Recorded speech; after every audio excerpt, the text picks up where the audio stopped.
स्वागत दोस्तों, आगे के सामने यहाँ पे चलेंगे। सबसे पहले सबसे बड़ी आपको बताएंगे दोस्तों, भारतीय जनता पार्टी के अंदर फूट रहा है पीडीए का बम। बताएंगे कैसे बीजेपी के खिलाफ एनडीए गठबंधन की सत्ता में शामिल पार्टियों ने बुलाई दिल्ली में बड़ी बैठक और उसके बाद बीजेपी के विधानसभा को घेरने का किया गया ऐलान। बताएंगे कौन कौन सी ये पार्टियां और कौन से राज्य के अंदर हो रहा है जोरदार तरीके का खेला। बताएंगे क्या है पूरी अपडेट दोस्तों, इसी के साथ में चलेंगे एक और बड़ी अपडेट तब जहां पर बिहार विधानसभा चुनाव के मद्देनजर एसआईआर के मामले को लेकर इंडिया गठबंधन की बात मानते हुए दिया गया है चुनाव आयोग को जोरदार तरीके का झटका। बताएंगे क्या है पूरी अपडेट दोस्तों। राहुल गांधी और तेजस्वी यादव बिहार में कहां पर सभा करते दिखाई दिए हैं और कैसे 40 साल पुरानी तस्वीर को राहुल गांधी और तेजस्वी यादव ने मिलकर रिक्रिएट कर दिया है दोस्तों, जिससे भाजपाई भड़के हुए हैं। बताएंगे मुस्लिम समाज के लोगों के सम्मान में इंडिया गठबंधन और राहुल गांधी तेजस्वी यादव ने क्या कुछ किया है दोस्तों। इसी के साथ में एनडीए गठबंधन वाले मांग रहे थे इंडिया गठबंधन की पार्टी से समर्थन, बोले संभव ही नहीं है भाजपा को वोट देना। बताएंगे कैसा उपराष्ट्रपति पद के चुनाव को लेकर नई अपडेट सामने आ रही है दोस्तों, एक करके चलेंगे। सारी बड़ी खबरें तो सारी बड़ी जानकारी आप तक पहुंचाएंगे, लेकिन उससे पहले अगर आप भी मानते हैं कि बिहार कहे आज का नहीं चाहिए नीतीश और भाजपा, तो इस वीडियो को लाइक करके लाल बटन दबाकर चैनल को सब्सक्राइब करके बेल आइकन दबाकर कमेंट बॉक्स में 20 साल वाली एनडीए सरकार को हारता हुआ देखते हैं तो अपनी राय जरूर लिखकर बताएगा दोस्तों। और अगर आप भी मानते हैं कि इस बार एनडीए एंड हो जाएगा तो लिखेगा जरूर। चलते हैं सबसे पहले सबसे बड़ी ब्रेकिंग न्यूज अपडेट की तरफ दोस्तों, जिसमें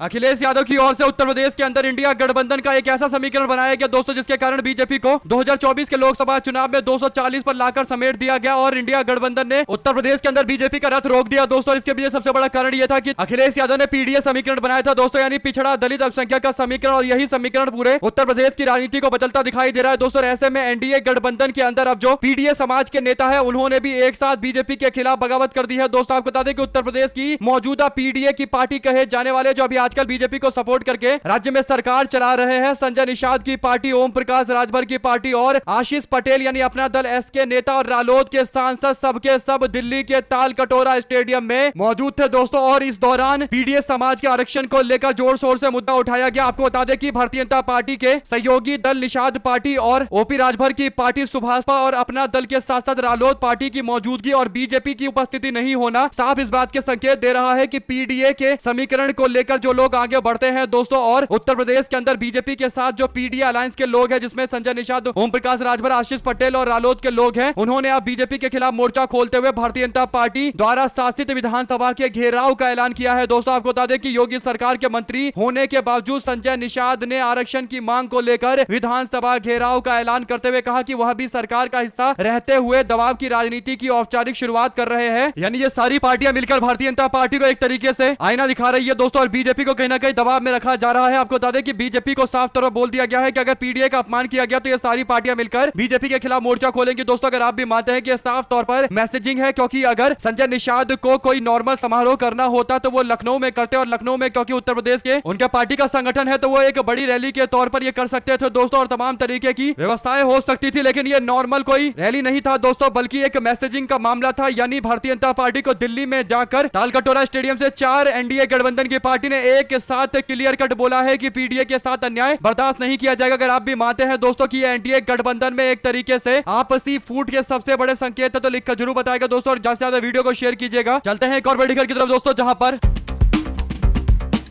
भारत के चुनाव आयोग पर विपक्ष के नेता राहुल गांधी के द्वारा लगाए गए वोट चोरी के आरोप को लेकर आखिरकार अब जनता से पूछा जाना शुरू कर दिया गया है दोस्तों। आपको बता दें कि एक सर्वे किया गया सी वोटर के द्वारा, जिसमें दावा किया गया कि उन्होंने जनता से पूछा तो जनता में से 59% लोगों ने माना कि राहुल गांधी के आरोपों में सच्चाई है, जबकि 34% लोग इस बात से असहमत हैं। यह आंकड़ा दर्शाता है कि जनता के बीच में चुनाव आयोग की निष्पक्षता पर उठ रहे सवाल को लेकर एकदम स्पष्ट मैसेज है कि राहुल गांधी सही सवाल पूछ रहे हैं दोस्तों। यानी भारतीय जनता पार्टी के लोग अभी तक कोशिश कर रहे थे कि इस मामले पर राहुल गांधी को दबाने की कोशिश की जाए, उनको बैकफुट पर धकेला जाए, लेकिन राहुल गांधी को पता है कि जनता को भी पता है कि जो मांग उठाई जा रही है वो कितनी सच्चाई वाली मांग है, और इसीलिए जनता की ओर से भी इस तरीके का इनपुट आ रहा है दोस्तों। अगर आप भी मानते हैं कि ऐसे जितने भी सर्वे करवाएंगे इन सबको इसी तरीके की रिपोर्ट मिलेगी, अगर ये सच्चाई से सबके सामने जानकारी देंगे तो सब कुछ पता चल जाएगा। अगर आप भी मानते हैं दोस्तों कि एकदम सही बात है, इलेक्शन कमीशन ऑफ इंडिया को अपनी छवि बचानी चाहिए और इलेक्शन कमीशन ऑफ इंडिया को सारे गंभीर सवालों पर जवाब देना चाहिए, आनाकानी बंद करनी चाहिए, क्योंकि जनता के मन में भी एक के बाद एक कई सारे गंभीर सवाल है जिसे जब तक जवाब नहीं दिया जाएगा तब तक दूर नहीं किया जा सकता दोस्तों। जो भी आपकी राय है लिखकर जरूर बताएगा। चलते हैं एक और बड़ी अपडेट की तरफ, जहां पर बिहार के अंदर जारी इंडिया गठबंधन की वोट अधिकार यात्रा को लेकर जोरदार तरीके के समर्थन के छठे दिन भी पार्टी के कार्यकर्ताओं में उत्साह देखने को मिला। दोस्तों आपको बता दें कि छठे दिन बीते दिन चंदन सिंह चौक मुंगेर से यात्रा शुरू होती है दोस्तों। इसके बाद आगे बढ़ते बढ़ते विराम के लिए सुल्तान चौक पहुंचती है, सुल्तानगंज चौक। उसके बाद 4 बजे यात्रा फिर से शुरू होती है दोस्तों। इसके बाद भागलपुर में यात्रा नजर आती है, जहां पर बाबू वीर कंवर सिंह नगर चौक पर आकर विराम होता है और जनसभा को घंटाघर चौक पर संबोधित किया जाता है। दोस्तों आपको बता दें कि छठे दिन भी पार्टी को जोरदार समर्थन मिलता रहा। दोस्तों आपको बता दें कि लोगों ने कहा कि हम लोग राहुल गांधी के साथ में खड़े हैं, क्योंकि सबको पता है कि हमारे वोट काटे जा रहे हैं। इसके बाद दोस्तों राहुल गांधी खानकाह रहमानी से मुलाकात करने के लिए पहुंचते हैं, जहां पर राहुल गांधी ने उसी स्थान पर बैठकर खानकाह रहमानी से मुलाकात की है दोस्तों, जहां पर राहुल गांधी के पिताश्री और देश के पूर्व प्रधानमंत्री राजीव गांधी भी पहुंचे थे दोस्तों। उनकी पुरानी तस्वीरें भी शेयर की जा रही है और याद किया जा रहा है कि 40 साल पहले यहीं पर पहुंचकर तब के बिहार के मुख्यमंत्री और देश के प्रधानमंत्री ने मुस्लिम समाज के लोगों से बातचीत की थी दोस्तों। उनकी समस्याओं के बारे में जानकारी ली थी। अब तेजस्वी यादव और राहुल गांधी दोनों के दोनों जनता से मुलाकात कर रहे हैं दोस्तों। ऐसे में नीतीश कुमार के द्वारा जो मुस्लिम समाज के लोगों का अपमान किया गया था, अब मुस्लिम समाज का प्रतिनिधित्व करने वाले लोगों से भी राहुल गांधी मुलाकात करके उनकी समस्याओं को जान रहे हैं दोस्तों। जो भी आपकी राय है लिखकर जरूर बताएगा। चलते हैं एक और बड़ी अपडेट की तरफ, जहां पर उपराष्ट्रपति पद के चुनाव को लेकर 9 सितंबर को वोट डाले जाएंगे दोस्तों। ऐसे में एनडीए गठबंधन की ओर से सीपी राधाकृष्णन को मैदान में उतारा गया है, जबकि इंडिया गठबंधन ने वी सुदर्शन रेड्डी को मैदान में उतारा है दोस्तों। ऐसे में अब भारतीय जनता पार्टी के लोग, खासकर जो एनडीए गठबंधन के लोग हैं, वो समर्थन जुटाने के लिए लोगों को फोन कर रहे हैं दोस्तों। अलग अलग नेताओं से संपर्क साधा जा रहा है। ऐसे ही महाराष्ट्र की सियासत में 2 लोगों को फोन किया भारतीय जनता पार्टी के महाराष्ट्र के मुख्यमंत्री देवेंद्र फडणवीस ने उद्धव ठाकरे को फोन करते हुए कहा कि हम लोगों को महाराष्ट्र के वर्तमान गवर्नर सीपी राधाकृष्णन को वोट देना चाहिए। महाराष्ट्र के लिए गौरव की बात होगी कि हमारा गवर्नर यहां से सीधा उपराष्ट्रपति बनेगा। इस पर अब शरद पवार की ओर से जवाब आया है दोस्तों। शरद पवार ने कहा कि यह संभव ही नहीं है, हम लोग इंडिया गठबंधन के साथ मजबूती से खड़े हैं। यानी देवेंद्र फडणवीस को लग रहा है कि वो फोन करके एनडीए गठबंधन के उम्मीदवार को समर्थन दिलवा देंगे, लेकिन ऐसा बिल्कुल नहीं है दोस्तों। इंडिया गठबंधन की पार्टी खुद से डिसाइड करते हुए पूर्व जज सुदर्शन रेड्डी को मैदान में उतारती है दोस्तों, और खुद इसमें सबसे बड़ी भूमिका निभाते हैं शरद पवार। तो एनडीए गठबंधन के उम्मीदवार को वोट देने का कोई औचित्य नहीं है। शरद पवार ने इस बात को एकदम इनकार कर दिया है कि एनडीए के उम्मीदवार के साथ जाने का कोई मतलब ही नहीं है, संभव ही नहीं है। पूरा इंडिया गठबंधन एकजुट नजर आता है दोस्तों, लेकिन दूसरी ओर एनडीए गठबंधन के नेता दिल्ली में आकर विरोध कर रहे हैं। तो कह सकते हैं कि एनडीए के अंदर ही आपस में फूट है दोस्तों। इंडिया गठबंधन तो एकदम एकजुट है। साथ साथ चलते हैं एक और बड़ी अपडेट दोस्तों, जहां पर बिहार के गया में एनडीए गठबंधन की एक रैली हुई थी दोस्तों, जिसका नेतृत्व नरेंद्र मोदी कर रहे थे। उस रैली में मंच पर कई सारे नेता बोलने के लिए उठते हैं, लेकिन एक जो बयान जीतन राम मांझी ने दिया है दोस्तों, बिहार के पूर्व मुख्यमंत्री ने, उसे लेकर कह सकते हैं कि नीतीश कुमार को आईना दिखा रहे हैं जीतन राम मांझी मोदी के सामने। दरअसल दोस्तों मंच पर खड़े होकर भाषण देते हुए जीतन राम मांझी कहते हैं कि जो लोग बिहार के लिए विशेष राज्य के दर्जा की मांग कर रहे थे, उन लोगों को यह करारा तमाचा है। इसके बाद बिहार कांग्रेस की ओर से नीतीश कुमार का वो वीडियो शेयर किया गया है दोस्तों, जिसमें नीतीश कुमार बिहार को विशेष राज्य के दर्जे की मांग करते हैं दोस्तों। और कई बार वो ऐसा बोल चुके हैं, बल्कि नीतीश कुमार ने ही दिल्ली के अंदर बिहार को विशेष राज्य का दर्जा दिलवाने की मांग को लेकर जोरदार तरीके का प्रोटेस्ट किया था दोस्तों। अगर आप भी मानते हैं कि नीतीश कुमार को ही इसके लिए सबसे बड़ा जिम्मेदार माना जाता है कि नीतीश कुमार के ही नेतृत्व में बार बार विशेष राज्य के दर्जे की मांग उठती रही है, इसीलिए कहीं ना कहीं कह सकते हैं कि मंच पर मौजूद नीतीश कुमार को ही सुनाने के लिए जीतन राम मांझी ने बोला था कि विशेष राज्य का दर्जा मांगने वालों को तमाचा लगा है। बिहार कांग्रेस ने इसी बात को पकड़ते हुए कहा कि मोदी के मंच पर तमाचा वॉर। आप क्या कहना चाहते हैं दोस्तों? 2 शब्द जरूर लिखकर बताएगा। ज्यादा से ज्यादा वीडियो को शेयर कीजिएगा। चलते हैं एक और बड़ी अपडेट की तरफ, जहां पर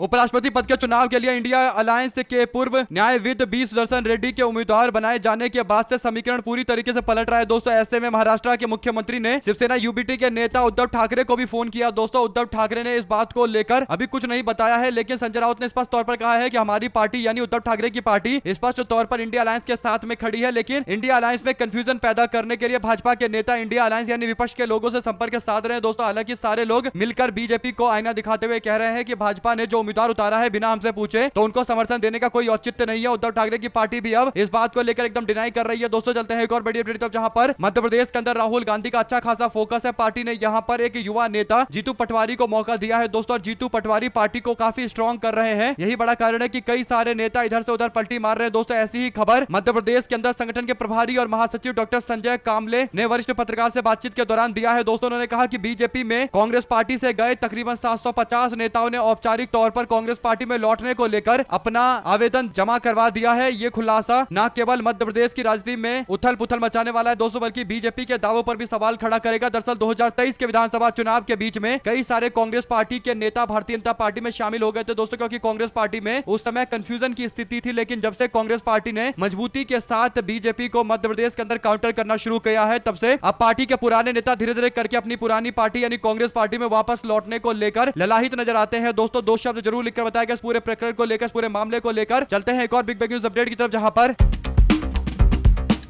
मौलाना महमूद मदनी जो सदर जमीयत है उनकी ओर से एक बयान आया है दोस्तों। वो कहते हैं कि इलाहाबाद हाईकोर्ट ने उत्तर प्रदेश के जिला श्रावस्ती में अवैध बताकर बंद किए गए 30 मदरसों को फिर से खोलने का आदेश दिया है, और ये एक बहुत बड़ा अचीवमेंट है दोस्तों जमीयत उलेमाए हिंद के लिए। वो लगातार हर जगह सुप्रीम कोर्ट से लेकर हाई कोर्ट इस तरीके के किसी भी मामले के खिलाफ लड़ाई लड़ते हैं दोस्तों। आपकी जो भी राय हो लिखकर जरूर बताएगा। चलते हैं एक और बड़ी अपडेट तब, जहां पर दिल्ली के मुख्यमंत्री रेखा गुप्ता के कार्यक्रम में एक बार फिर से सुरक्षा चूक सामने आई है दोस्तों। गांधीनगर में आयोजित एक कार्यक्रम के दौरान एक शख्स अचानक से भीड़ के बीच पहुंचा और मुर्दाबाद के नारे लगाने लगा दोस्तों। मौके पर अफरा तफरी का माहौल बन गया। सूत्रों के अनुसार यह घटना तब हुई जब गांधीनगर विधानसभा के विधायक अरविंदर सिंह लवली मंच को संबोधन कर रहे थे दोस्तों, और सीएम रेखा गुप्ता कार्यक्रम में मौजूद थी। नारेबाजी शुरू होते ही मौजूद व्यापारियों ने शख्स को रोकने की कोशिश की, जिसके बाद पुलिस ने तुरंत हस्तक्षेप करके आरोपियों को हिरासत में ले लिया दोस्तों। आरोपी जो हिरासत में लिया गया है उसका नाम प्रवीण शर्मा बताया जा रहा है, जो गांधीनगर में अजीत नगर का रहने वाला है और टीवी केबल के कारोबार से जुड़ा हुआ है। शुरुआती जांच में उसने दावा किया कि वह पिछले 40 वर्षों से बीजेपी का कार्यकर्ता रहा है। जानकारी के मुताबिक कार्यक्रम के दौरान प्रवीण शर्मा को व्यापारियों से विवाद हुआ और इस बीच उसने विधायक लवली के खिलाफ नारेबाजी करते हुए कहा कि उसकी आवाज को वो रेखा गुप्ता तक पहुंचाना चाहता था, इसीलिए जोर से चिल्लाया गया और इसके बाद पुलिस लेकर चली गई दोस्तों। कुल मिलाकर रेखा गुप्ता के साथ ये 2 दिनों में 2 लगातार इस तरह की घटना सामने आई है, जहां पर कार्यक्रम को इंटरप्ट करने की कोशिश की गई। पहली बार तो थप्पड़ भी मार दिया गया था दोस्तों। जो भी आपकी राय है लिखकर जरूर बताएगा। चलते हैं एक और बड़ी अपडेट तब, जहां पर कर्नाटका के उप मुख्यमंत्री डीके शिव कुमार ने राज्य विधानसभा में राष्ट्रीय स्वयंसेवक संघ के प्रार्थना गीत नमस्ते सदा वत्सले मातृभूमि की पंक्ति पढ़ी दोस्तों। इसको लेकर वीडियो वायरल हो गया सोशल मीडिया पर और आरएसएस की प्रशंसा मानकर बीजेपी वालों ने कांग्रेस पर निशाना साधना शुरू कर दिया दोस्तों। कांग्रेस के डिप्टी सीएम है जिन्होंने ये आरएसएस की कविता गाई और थोड़ा सा उन्होंने बस 2 लाइन बोला था। इसी को वायरल करते हुए दावा किया गया कि वो आरएसएस और बीजेपी के करीबी हो चुके हैं और कर्नाटका में सरकार गिरने के भी दावे कर दिए गए दोस्तों। हालांकि इस पर डीके शिव कुमार ने स्पष्ट तौर पर कह दिया कि वो कट्टर कांग्रेसी है और कभी कांग्रेस पार्टी छोड़कर नहीं जाएंगे, इसमें किसी को कोई डाउट नहीं होना चाहिए। और वैसे भी दोस्तों भारतीय जनता पार्टी के शासनकाल के दौरान डीके शिव कुमार को जेल में बंद किया गया था और अब बीजेपी के लोग उम्मीद कर रहे हैं कि डीके शिव कुमार उनके साथ में आ जाएंगे और कर्नाटका में कांग्रेस की सरकार गिर जाएगी। अगर आप भी मानते हैं कि ये भाजपाइयों को बार बार गुमराह करने के लिए जानबूझकर ऐसा करते हैं ताकि भाजपाई बार बार डीके शिव कुमार को लेकर चर्चा करते रहे, वरना सबको पता है कि डीके शिव कुमार ऐसे कांग्रेस पार्टी के नेता है, कट्टर कांग्रेसी नेता है जो बीजेपी के नेताओं को तोड़कर अपनी पार्टी में शामिल करवा देंगे। उल्टा जाने का तो कोई संभव ही नहीं है दोस्तों और बीजेपी के साथ उनके पुराने पंगे हैं। आपकी जो भी राय है लिखकर जरूर बताएगा। चलते हैं एक और बड़ी अपडेट तब, जहां पर कांग्रेस पार्टी के पूर्व प्रदेश अध्यक्ष नाना पटोले ने वोट चोरी के मामले में चुनाव आयोग और उसके अधिकारियों पर भी मामला दर्ज करने की मांग की गई है दोस्तों। उन्होंने कहा है कि विश्लेषक व सीएसडीएस के समन्वयक संजय कुमार की त्रुटिपूर्ण डेटा दिए जाने पर मामला दर्ज किया गया है। इससे कांग्रेस पार्टी के आरोपों को और ज्यादा बल मिल रहा है। वे नागपुर में प्रेस परिषद में बोल रहे थे। उन्होंने कहा कि लोकसभा और विधानसभा चुनाव में बोगस मतदान की हम लगातार शिकायत कर रहे हैं कि कैसे लाखों वोट बढ़े, शाम 5 बजे के बाद 20% मतदान कैसे बढ़ा, लेकिन आयोग नहीं बता रहा है। परिणाम घोषणा होने के बाद भी 2-3 बार परसेंटेज बढ़ा। उन्होंने आरोप लगाया कि चुनाव आयोग की कार्य प्रणाली बोगस है। आयोग ने भी गलत ट्वीट किया है, इसलिए उसके और तात्कालिक चुनाव आयोग राजीव कुमार के खिलाफ भी मामला दर्ज किया जाना चाहिए। राहुल गांधी ने मतदान घोटाला उजागर किया तो आयोग ने वेबसाइट से सूची हटा दी और भी कई सारी जानकारी देते हुए गंभीर आरोप लगाते हुए उन्होंने आगे एक और दावा किया दोस्तों। वो कह रहे हैं कि उपराष्ट्रपति चुनाव की जिम्मेदारी मुख्यमंत्री देवेंद्र फडणवीस को सौंपे जाने के सवाल पर चुटकी लेते हुए कि अब बीजेपी को देवेंद्र फडणवीस को सीधे प्रधानमंत्री की सीट पर बिठा देना चाहिए। उन्होंने सवाल किया कि पूरे राज्य के अंदर बाढ़ से आपदा आई हुई है, किसानों को भारी नुकसान हुआ है, इसके बावजूद राजनीति में जुटे हुए हैं मुख्यमंत्री देवेंद्र फडणवीस। यानी ऐसा लग रहा है कि फुल टाइम केवल राजनीति कर रहे हैं, किसानों को राहत पहुंचाने के लिए कोई काम ऐसा नहीं है कि वो कर रहे हो। इससे पता चलता है कि इनकी प्राथमिकता क्या है, भाजपाइयों की प्राथमिकता क्या है, उनके मुख्यमंत्री की क्या प्राथमिकता है। साथ साथ दोस्तों प्रधानमंत्री नरेंद्र मोदी जब बिहार के गया जिला पहुंचे कार्यक्रम करने के लिए दोस्तों, तो यहाँ पर इंडिया गठबंधन की पार्टियों की ओर से अलग अलग प्रतिक्रिया सामने आई दोस्तों। राष्ट्रीय जनता दल की ओर से एक पोस्टर शेयर करते हुए लिखा गया कि देखो देखो गया जी में कौन आया, वोट चोर आया, वोट चोर आया, और इसमें नरेंद्र मोदी की फोटो लगाकर वोट चोर खुलकर राष्ट्रीय जनता दल ने बोला। राष्ट्रीय जनता दल ने कहा कि आज गया में वोट चोर आएगा और फिर बिहारियों के सामने झूठ और झूठ बोलेगा और लगातार झूठ बोलकर फिर से गुमराह करने की कोशिश करेगा। इसी के साथ में दोस्तों असम के मुख्यमंत्री के खिलाफ कार्रवाई की मांग करते हुए जमीयत उलेमाए हिंद की ओर से कहा गया कि असम के मुख्यमंत्री को तुरंत बर्खास्त किया जाए और हेट स्पीच के मामले में मुकदमा दर्ज किया जाए। जमीयत उलेमाए हिंद ने अभिसार शर्मा के ऊपर लिए गए एक्शन की भी आलोचना की है दोस्तों। आपको बता दें कि पत्रकार अभिसार शर्मा के खिलाफ कार्रवाई की गई थी और उसी कार्रवाई की सब आलोचना कर रहे हैं दोस्तों। असम के मुख्यमंत्री को तुरंत बर्खास्त करने की यह मांग है। आपकी क्या राय है पूरे मामले पर लिखकर जरूर बताएगा। चलते हैं एक और बड़ी अपडेट तब, जहां पर देश भर में कथित वोट चोरी के मामला सुर्खियों में बना हुआ है दोस्तों। इस वोट चोरी को लेकर अखिलेश यादव लगातार चुनाव आयोग के सामने सवाल उठा रहे हैं। बता दें कि बीते दिनों अखिलेश यादव ने सोशल मीडिया एक्स पर ट्वीट करते हुए जानकारी दी थी। उन्होंने 2022 के विधानसभा चुनाव में मतदाता सूची की गड़बड़ियों की 18,000 शिकायतें शपथ पत्र में दी थी दोस्तों। और उनके इस ट्वीट पर निर्वाचन आयोग ने संबंधित जिला के डीएम से एक्स पर ट्वीट करवा दिया दोस्तों, जिसमें समाजवादी पार्टी की कुछ शिकायतों को गलत पाया गया। इसी के विरोध में बाराबंकी में समाजवादी पार्टी ने प्रेस कॉन्फ्रेंस की। बता दें कि समाजवादी पार्टी के कुर्सी विधानसभा से सपा के प्रत्याशी रहे राकेश वर्मा सपा सरकार में पूर्व मंत्री थे और पूर्व केंद्रीय मंत्री बेनी प्रसाद वर्मा के बेटे हैं। राकेश वर्मा करीब 250 वोट से चुनाव हार गए थे दोस्तों। उन्होंने इस मामले को लेकर कहा कि चुनाव आयोग अपनी गलती छिपाने की कोशिश कर रहा है, ऐसे उल्टे सीधे बयान दे रहा है। अगर चुनाव आयोग सही है तो अपना एफिडेविट के साथ हमें जवाब दे। राकेश वर्मा ने कहा कि 2022 के चुनाव में नसरीन बानो और फुरकान का नाम मतदाता सूची से डिलीट कर दिया गया था, उनको मृत दिखा दिया गया था। बाद में जब जांच हुई तो 4 महीने के बाद दोबारा आईडी कार्ड इश्यू कर दिया गया और फरवरी 2022 में जब चुनाव में वोट देने से वंचित कर दिया गया तो इसे लेकर शिकायत की गई। बाद में मामला एकदम पलट गया। कुल मिलाकर दोस्तों पहले वोट काटे गए, बाद में वोटों को वापस से रिस्टोर किया गया और इसीलिए कई सारे सवाल, गंभीर सवाल खड़े होते हैं जिस पर जिला अधिकारियों के पास कोई खास जवाब नहीं है दोस्तों। ऐसे में अब जिला अधिकारियों के जवाब आने के बाद अखिलेश यादव ने पलटवार किया दोस्तों और कहा कि तीनों डीएम का पोस्ट सामने आना बताता है कि उत्तर प्रदेश के अंदर भाजपा सरकार सही सवालों का जवाब नहीं देना चाहती और जिला अधिकारियों को आगे करके चुनाव आयोग बचने की कोशिश कर रहा है। इस मामले की गहन जांच पड़ताल की जानी चाहिए और डीएम साहब दिखाए कि नाम काटते समय जो मृतक प्रमाण पत्र लगाए गए थे वो कहां पर है। यानी नाम तो तुरंत काट दिए गए लेकिन बाद में फिर जब विरोध हुआ तो नाम जोड़ दिए गए। तो बताओ कि तब जब आपने फैसला लिया था नाम काटने वाला तो कौन सा मृतक सर्टिफिकेट आपने देखा था, यानी डेथ सर्टिफिकेट देखकर आपने फैसला लिया था। इसकी जानकारी भी आप दो, आखिर पता चलना चाहिए कि फैसला लेने के पीछे क्या बड़ा कारण था। आपकी क्या राय है दोस्तों पूरे मामले पर लिखकर जरूर बताएगा। चलते हैं एक और बड़ी अपडेट की तरफ, जहां पर